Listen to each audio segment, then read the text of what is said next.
అక్క అట్లా ఉండండి కాక అట్లా ఉండండి వెనక్కి అట్లా ఉండండి అక్క అట్లా ఉండండి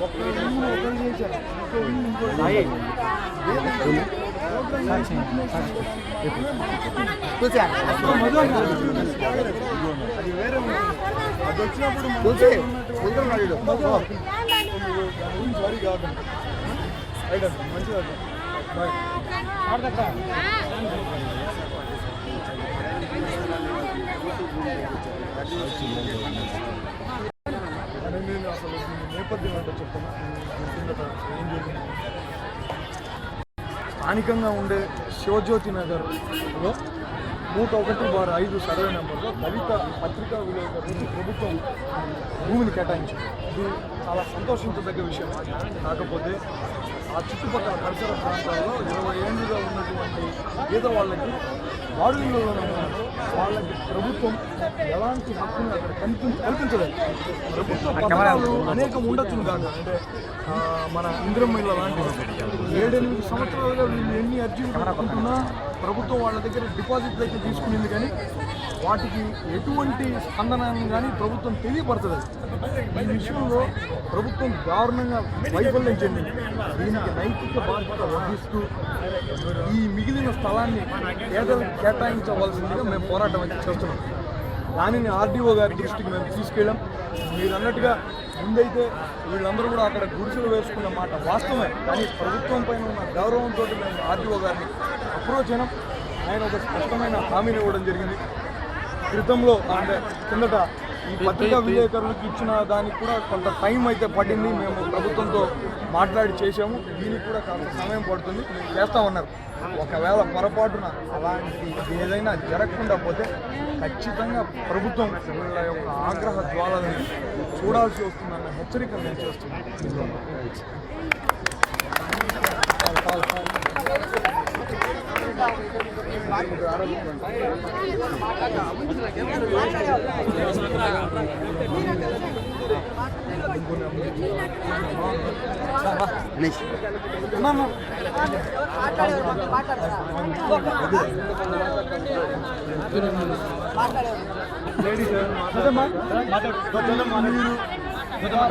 ఈ సమస్య గురించి ప్రస్తావించే వాళ్ళు ఎవరైనా ఉంటే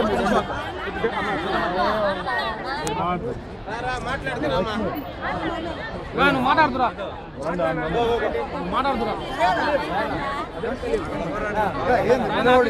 నేను అదేంది, నేను మీతో ఉంటానన్నా, నేను అధికారిని కాదు.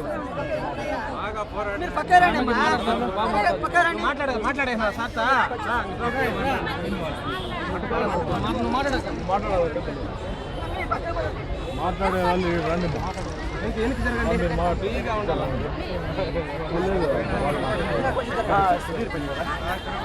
మైక్ చెప్పాలా, కొంచెం జరగండి, వచ్చేయండి.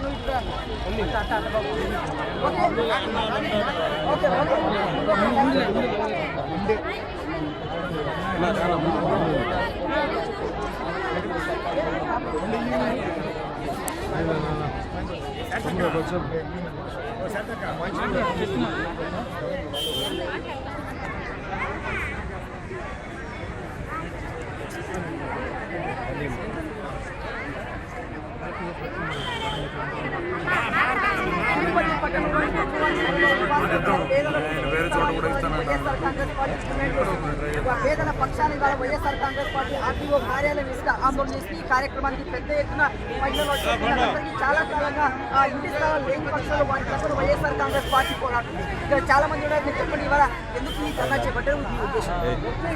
ఇక్కడ తిరుపతిలో ఉన్నటువంటి శివజ్యోతి నగర్లో ఇంతకు మునుపు ప్రభుత్వం దళిత పత్రికా విలేకరులకి ఇళ్ల స్థలాలను కేటాయించడం జరిగింది. దాన్ని మేము ఎట్టి పరిస్థితుల్లోనూ వ్యతిరేకించడం లేదు, మేము దానికి చాలా సంతోషపడుతున్నాం. అలాంటి వాళ్ళు చాలామంది ఉన్నారు. ఆ ఏరియాలో దాదాపు 20 సంవత్సరాలుగా ఉంటున్నటువంటి బడుగు బలహీన వర్గాల వారు బాడుగు ఇళ్లలోనే ఉంటున్నారు, కానీ వాళ్ళకి సొంత ఇల్లు కానీ స్థలం కానీ లేదు. రాజశేఖర రెడ్డి గారి హయాంలో రాజశేఖర రెడ్డి గారు వీళ్ళందరికీ ఇళ్ళు ఇప్పించాలన్న ఉద్దేశంతో ఇందిరమ్మ ఇళ్ల పథకం ద్వారా వీళ్ళందరినీ నమోదైతే చేయించినారు.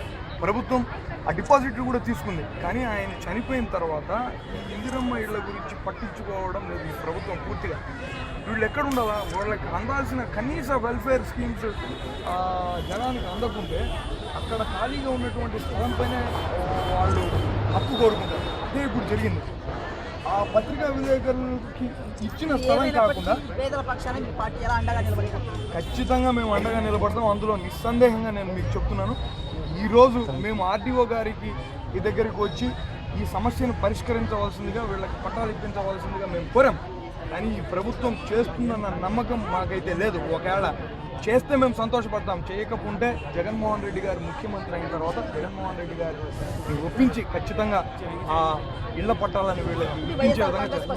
జై జగన్ జై జగన్ జై జగన్ జై జగన్ జై జగన్ జై జగన్.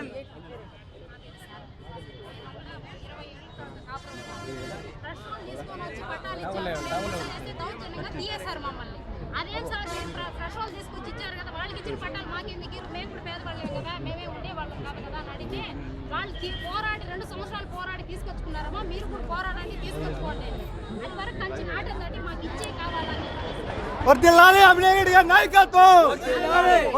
పేదల పక్షాన వైఎస్ఆర్ కాంగ్రెస్ పార్టీ అండగా నిలిచింది. వాళ్ళకి ఇంటి స్థలాలు దక్కే వరకు పోరాటం కొనసాగిస్తామని వైఎస్ఆర్ కాంగ్రెస్ పార్టీ నేతలు స్పష్టం చేశారు. శాసనసభ్యులు మసూరి కొద్దిసేపు ఆగలట.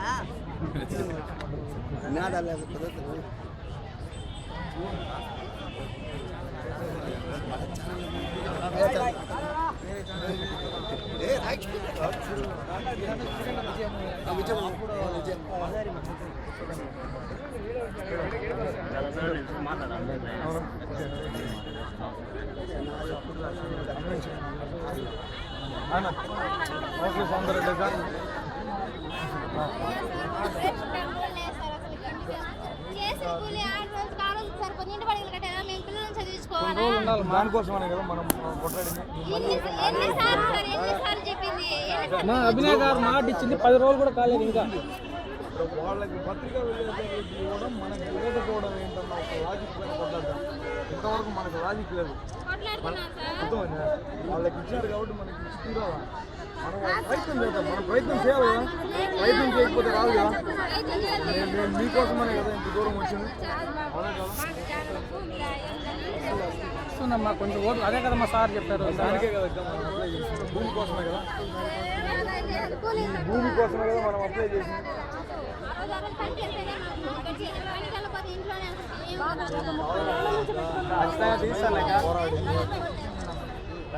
తీసేయాలని ఉద్దేశంతో ఇంత దూరం వచ్చింది. నేను నుంచి ఎవరు బాగుపడుతుంది.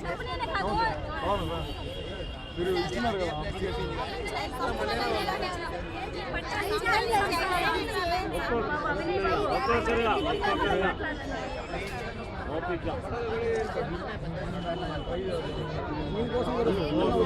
కాకపోతే మనము వీళ్ళకు ఒక అవకాశం కల్పించాం, మనం పోయి ఆక్రమిద్దాం. నేను ఆ మాట చెప్తాను, పోయి గుర్తు చేసుకున్నాం. వాళ్ళ టైంలో మనకి కాకపోతే మనం పోయి కూర్చుందాం కదా. అది మనల్ని కాదని పోదు. మనం ఒక అవకాశం చూడాలంటే నేను ఇప్పుడు అది రాకపోతే మనం చేతులు వెనకట్టుకునేసి మనం గమ్మన్నే పక్కకు పోవాలని నేను అనడం లేదు.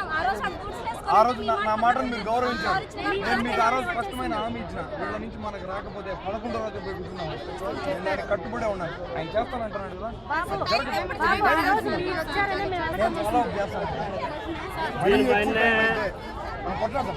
మన గవర్నమెంట్ నుంచి చాలా తక్కువ సమయంలోనే రాబోతాం. ఆ లోపల వీళ్ళు చేయకపోతే మనం పోయి కూర్చున్నాం. మనం ఇందాక చెప్పినా కదా, మన డిపాజిట్ తీసుకున్నారు కానీ మనకి ఇల్లు ఇవ్వలేదన్న విషయాన్ని స్పష్టం చేసింది. పరిష్కారం కోసం నేను వెళ్తున్నాను. దాని మమ్మల్ని కాదని పోదు నేను ఎక్కడికి పోను, ఇక్కడనే ఉంటాను. మన ఇల్లు కూడా మీకు తెలుసు. మీరు వచ్చి నన్ను అడగచ్చు. నేను ట్రై చేస్తూనే ఉన్నాను. ప్రతిరోజు సమస్యలపైన స్పందిస్తున్నాను. చూద్దాం కొన్ని రోజులు. ఓకేనా? రైట్ అక్క.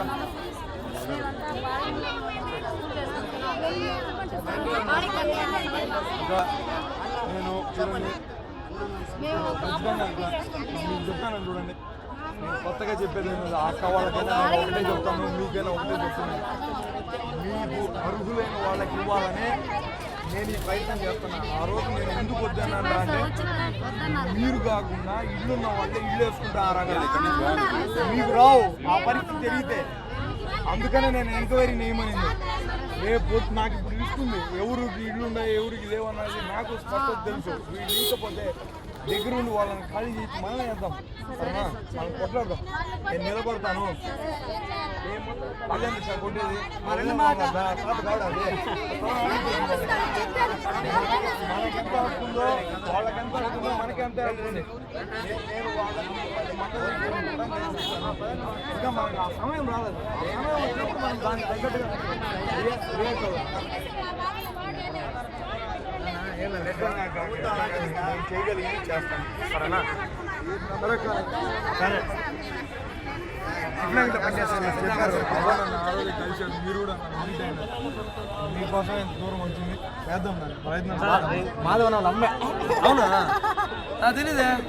చెప్పలేదు నాకు. ఇంకా